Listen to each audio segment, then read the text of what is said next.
Hello, everybody, and thank you so much for joining me for another episode of Innerviews. Tonight, I'm very excited to be chatting with Raphael Stone, who is a chef. So, Raphael, if you will tell us a little bit more about how you got into doing what you do and why you do it. I got into chefing after years of being in ICT service and support, IT, information communication technology. Okay. And then I fell ill, got tired of it, Mm. and always wanted to pursue a career in food making. So, with my passion for science, I thought I'll make out a good chef and Okay. create superfoods. And Okay. my journey led me from qualifying as a chef, working as a chef, into natural medicine because of my curiosity and passion to create superfoods Wow, that that's one one does not have to eat in abundance, but eat quality instead of quantity, quality. that's a very And interesting this, progression. mhm.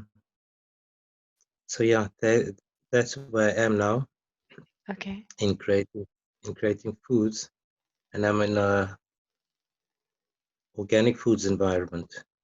Okay. Mhm. So, With all so, the so, what made you leave ICT services? Because it's not often that somebody who's pursued a career for a very long time then makes such a radical change. What kind of prompted that for you? I I got most part of it. I got bored with the monotony of it. Okay. It just got repetitive Mm, and sort of monotonous. Just a job to earn money mm, and no real challenge in invention and exploring um, into science in what I really am mm. and what my passion was since a child. And why didn't you work in that passion earlier in your life, maybe?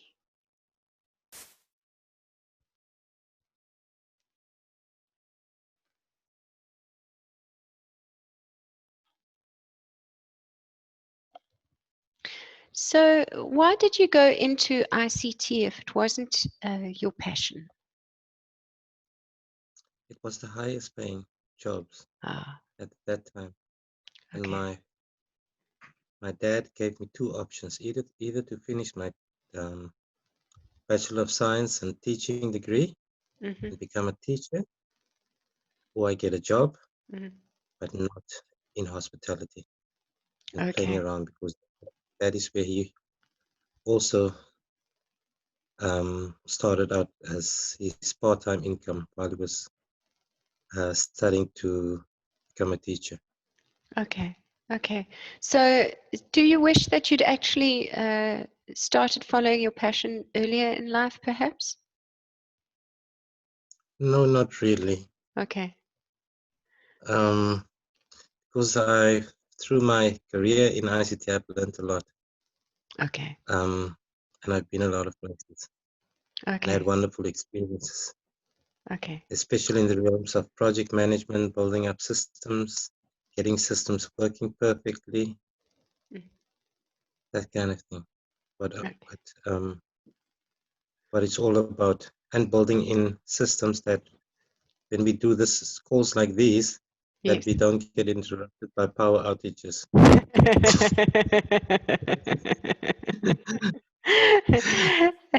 Isn't it ironic? So, you've mentioned that you are wanting to create superfoods. Can you tell us what you mean by a superfood? Medicinal healing foods, Okay. And also, um, my life evolved later on from uh, being a chef to going back to university and studying full time, um, to find out more and research more into the chemistry of foods and organic compounds and things like. I ended up studying natural medicine Okay.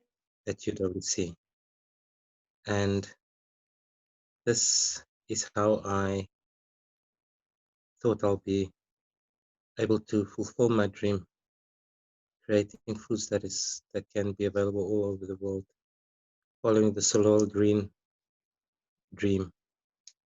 Okay. Okay. So you do envision yourself having a global brand. I do. Okay. That's exciting. So how long have you been working on this current part of your dream to build superfoods? Well, it comes on a long way now, since 2009, Okay. when I started out into hospitality and studying chefing. Mm, And up until now, I ventured into having my own small business out in Sea Point Main Road, and then working for others to develop their business, getting theirs from startup, mm. and in operating capacity to be of service to customers, walking customers.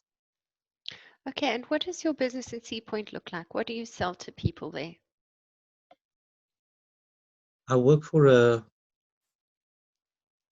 organic food retailer called the Daily Goods Store, Okay. and then all the products we have in store with regards to organic veggies, organic grains, and legumes, all dried goods that we sell. Uh, I'm tasked with creating foods from there, from those products. Um, Meat-free, fish-free foods.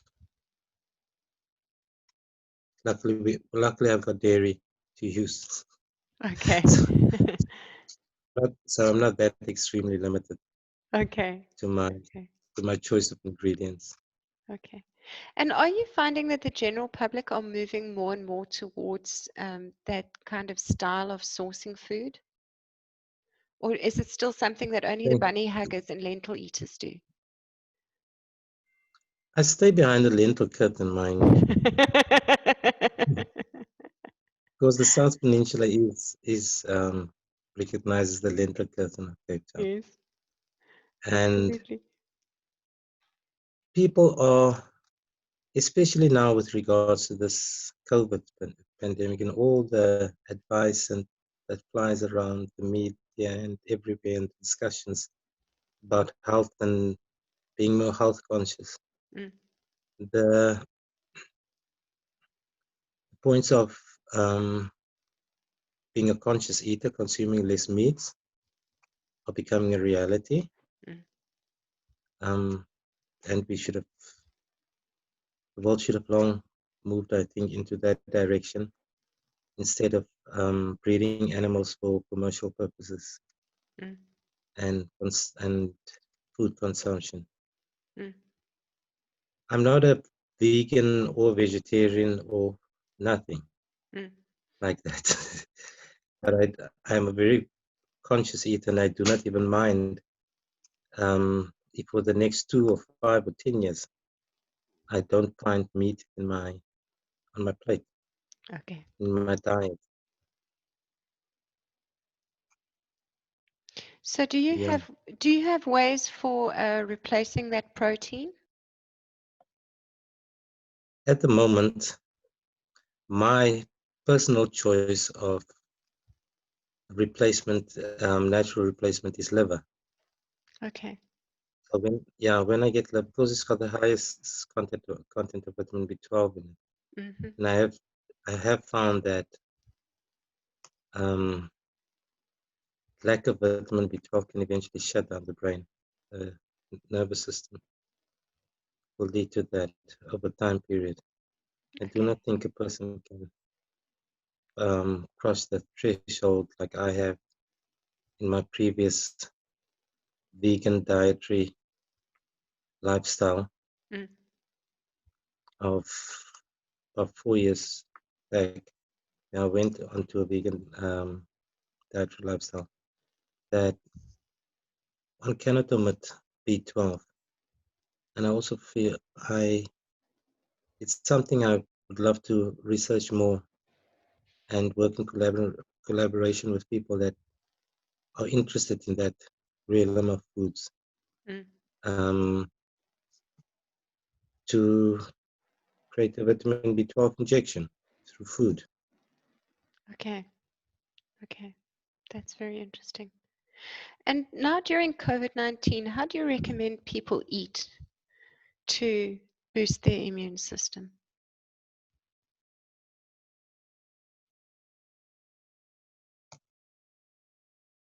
Firstly, go low on the meats. Mm. Um, leave out meats out of your menu as much as you can, Mm. and go organic, go plant-based, and include natural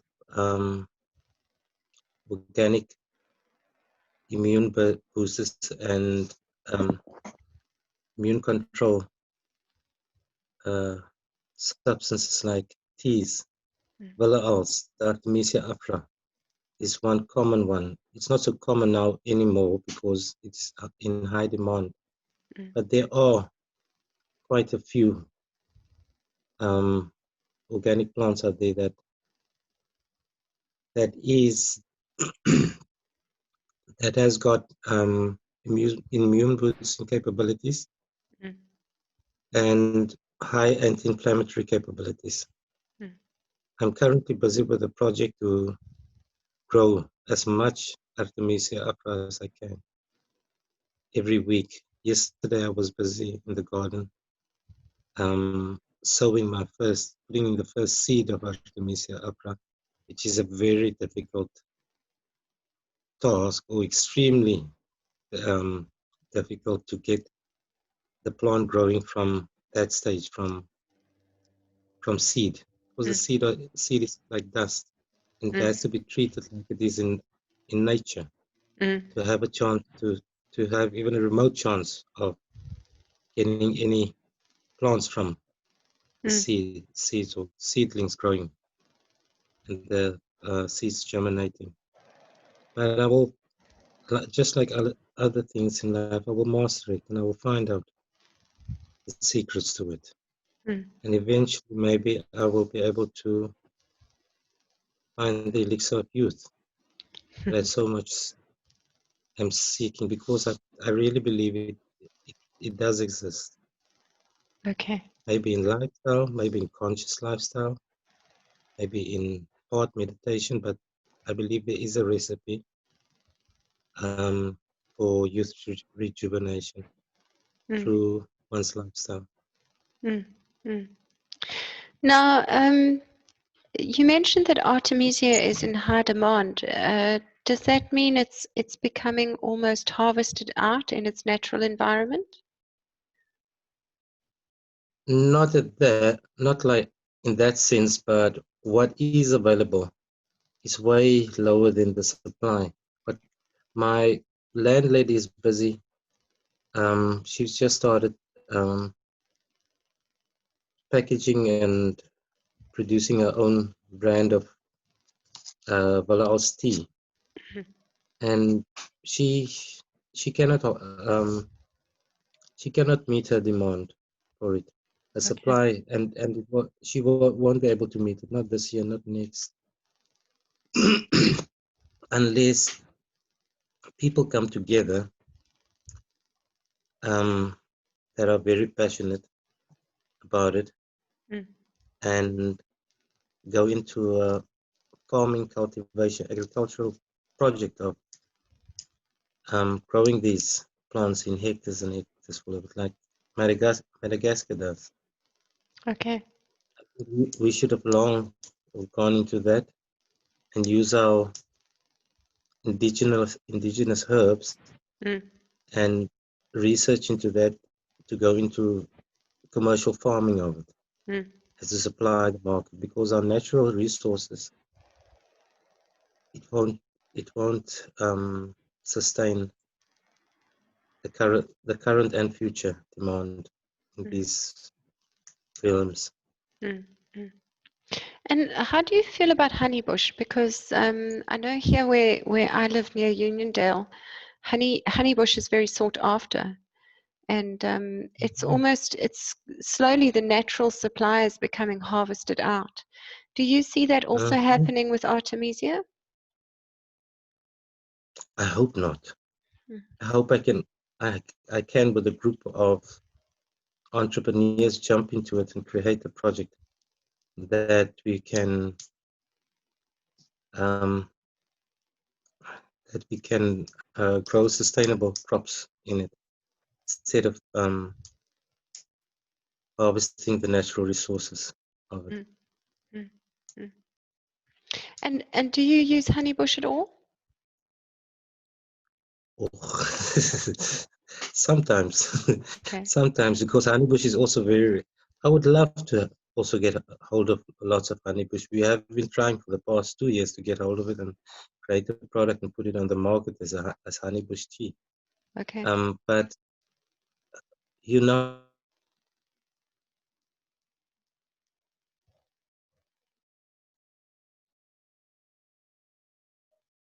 So I've yeah, started. Yes. You were saying about okay. honeybush? Honeybush is also high in demand and low in supply because of how difficult it is to cultivate honeybush.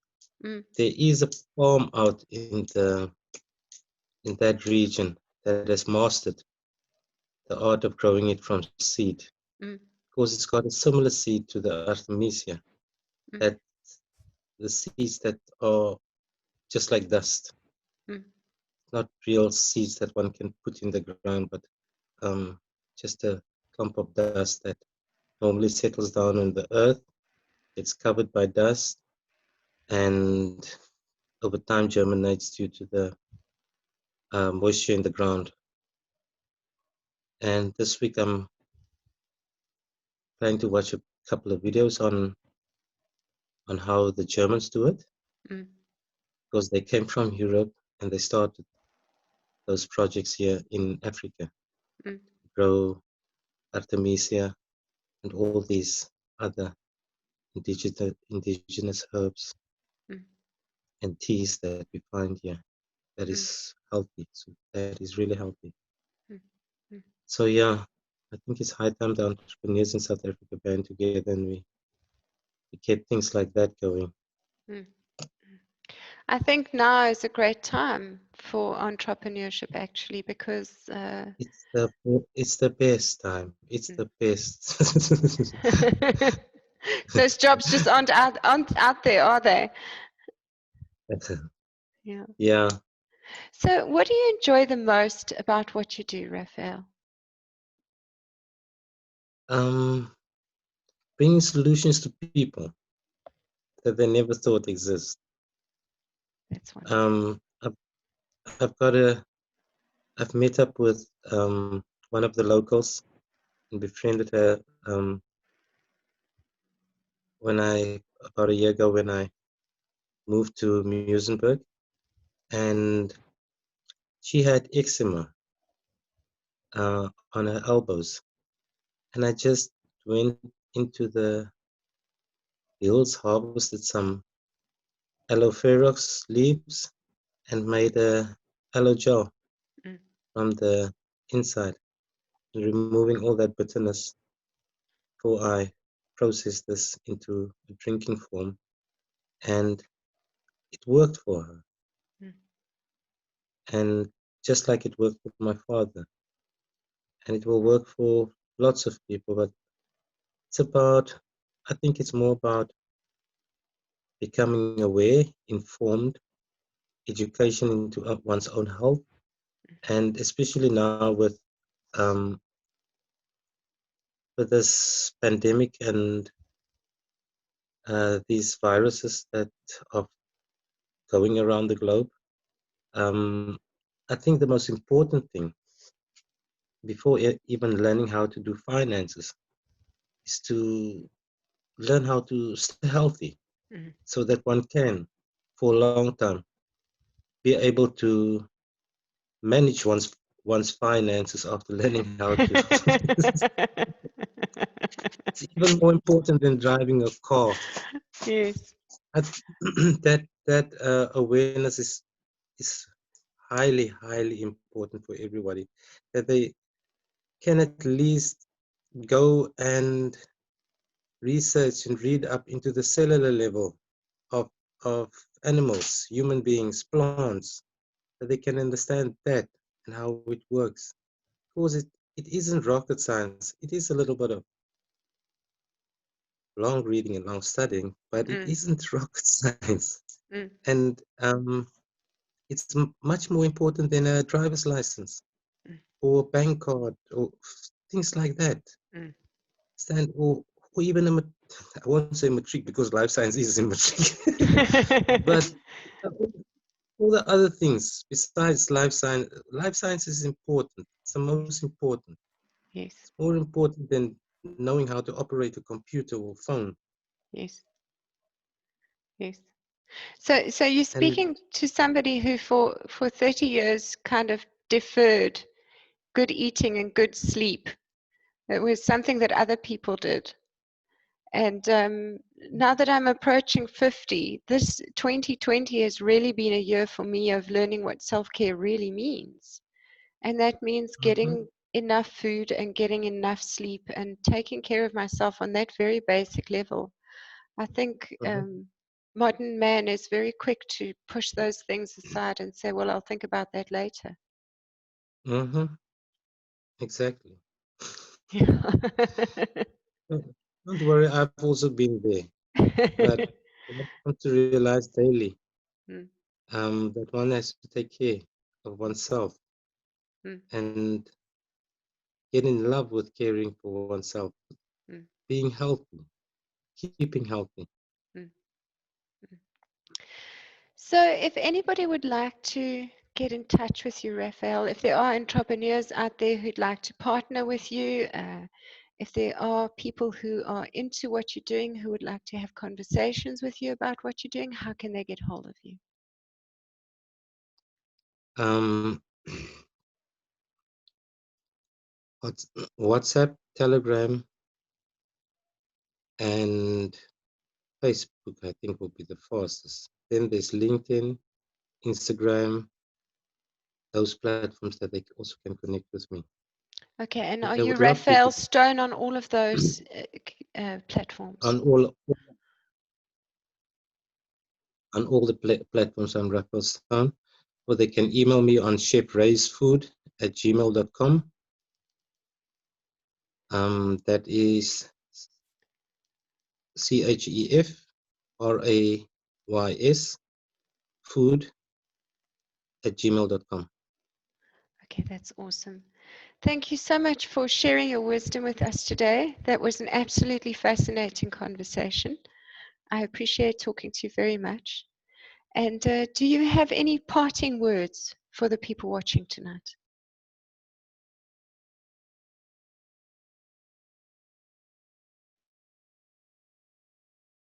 More than health itself in the form of one's dietary lifestyle, um, there's a higher form of health, that's spiritual health, that with that one can accomplish all these healthy living facets, but spiritual health is most important. That flows into one's mental and emotional health. Because I think this time, during this time and times to come, that will be tested much more Mm, mm, to keep one's sanity. mm, mm. and self-worth.